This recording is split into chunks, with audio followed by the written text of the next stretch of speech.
Hello, hello again YouTube, and I'm back with another video here, and you can see that I'm still inverting, and the battery state of charge is 19%, and the volts is at 20 volts.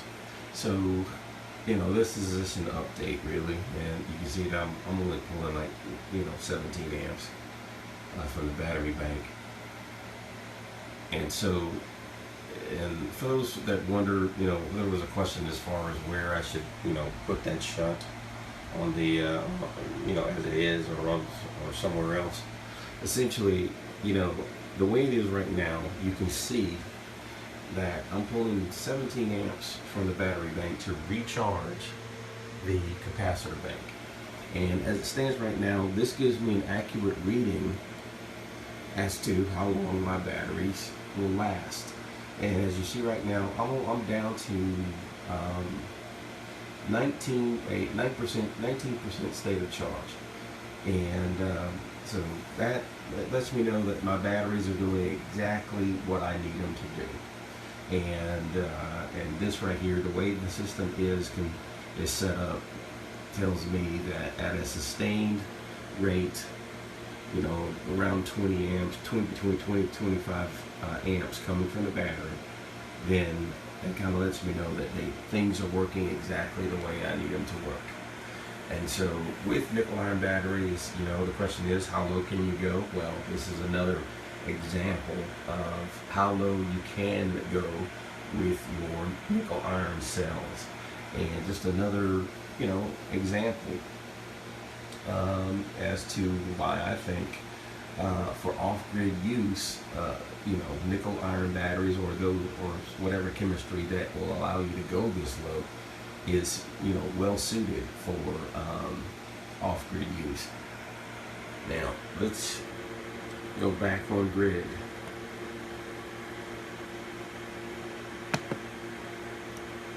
Just that simple. And it goes back on grid. Switch over in a second. It'll say charging. And if I want that to stop, I just put on charger standby, and I'll let my my charge controller take it from there. And head over here, and you'll see that, okay, charger's on standby, and right now we're back on grid power. Okay, take care, YouTube. Okay, YouTube, and I'm back with another video here, and as you can see, my batteries are at 100% state of charge, and let's see here, there's 40 amps going into the battery, so I can now I can do what I normally do, which is I'll go here to control, and I'll just switch it to volts in DC, and I go inverting. Now if you look, you'll see that the amps are slowly decreasing, but steadily. And what that's doing is the amperage from the amps coming from the battery is replacing the amps that are being lost in the ultra capacitor bank here. So at a slow, gradual rate, as the ultra capacitors take the brunt of the loads, or the demands for the loads in the house when off grid. So the battery will just slowly, replace it. And so this right here keeps everything running really smooth, as opposed to, the battery's just all of a sudden just jumping, saying, hey, I want 40 amps from some device like the refrigerator, freezer, or the washing machine, or or something like that. So as opposed to taking a whole bunch of amps at one time, the ultra capacitor bank will supply those amps, and the battery will just slowly recharge the ultra capacitors. So that's the idea, and the reason why this particular shunt is the way it's wired, the way it is. Okay, Take care, YouTube, and I'll see you again later. Hello again, YouTube, and I'm back with another video. In this video here, I show you, the result of a trade. I had some micro grid tie inverters. Many of you remember I had an AC coupled system, and a couple of my microinverters, kept burning out and shorting out and stuff like this, and I got tired of getting up on my roof for them. So I decided to take them down and go with a more traditional DC coupled approach. But I had all of those microinverters and, some monitoring equipment, and it was pretty expensive. And, it was a loss to me. But the thing is, what I have now is these are batteries that I traded them for, or these are cells. And these are Edison nickel-cadmium cells. Nickel-cadmium cells. They definitely don't make these anymore. And these are ED240, basically capable of 240 amp hours. But the thing is, these batteries are in different levels of disrepair, and I mean they're old batteries, very, very old batteries. And I'm gonna have to. This is a project, and I'm gonna have to work with each one to kind of clean it out and stuff like that. So it's gonna be a task. So anyway.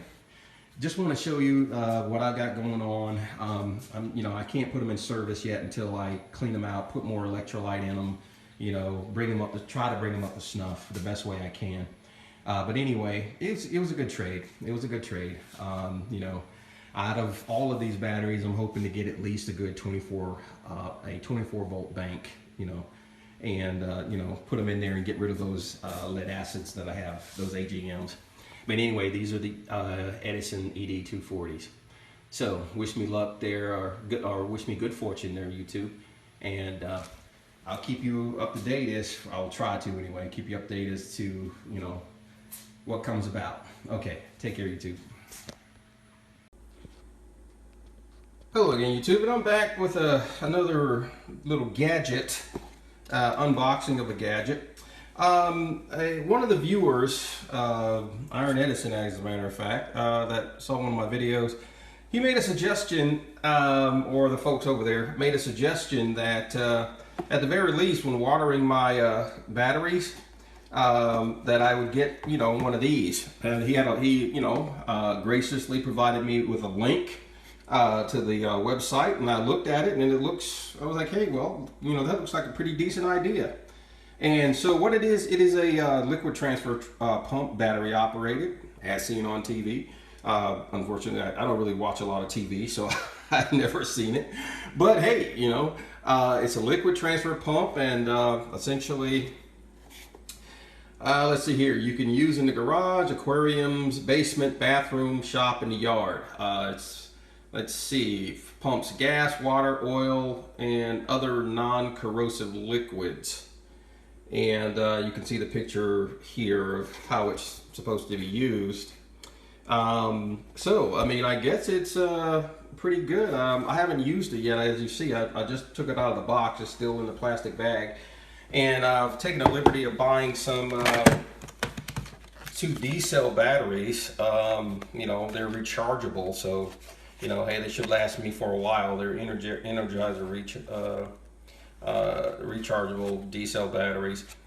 So I got 2 of those, and this is the unit itself. Comes with a hose, and I guess the batteries go in there, obviously.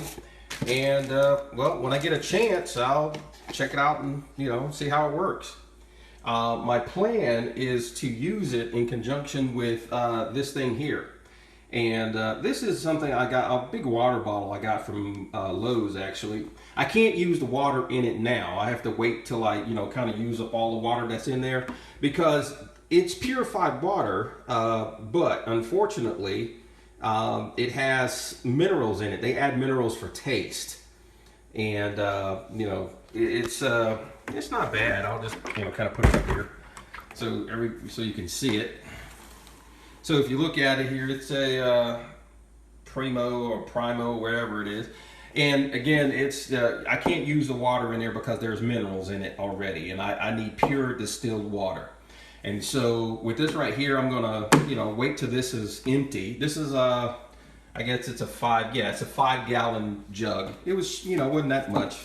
Maybe 11, 12 bucks or 13 bucks, something like that. And, you know, it has a top on it, you know, it works. I just pull it off and be, you know, good to go. So when this is empty, I'll fill this up with pure distilled water, and then I'll use this little battery operated pump to kind of help out with, you know, watering my batteries. Now I still have I have an automatic watering system on order, and I'm still waiting on it, patiently waiting on it. Okay, it's been a long time, but hopefully it'll come in, it'll come soon. But until then, you know, I'm gonna have to use this. And again, thanks for the suggestion to our Iron Edison out there. You know, there's basically another vendor that sells nickel iron batteries. I'm sure you folks have heard of them. They also sell lithium iron batteries as well. And, you know, it was a good suggestion. You know, as soon as I saw it, I'm like, you know what, hey, that's a tool that I think I could use. So I went ahead and picked it up. And I immediately bought this thing too. I mean, this thing's great. With this, combined with this, I mean, hey, I should be good to go. But anyway, too, just you know, just a little update, and for you folks that are interested, and hey, who knows, this may help you guys out too. All right, take care.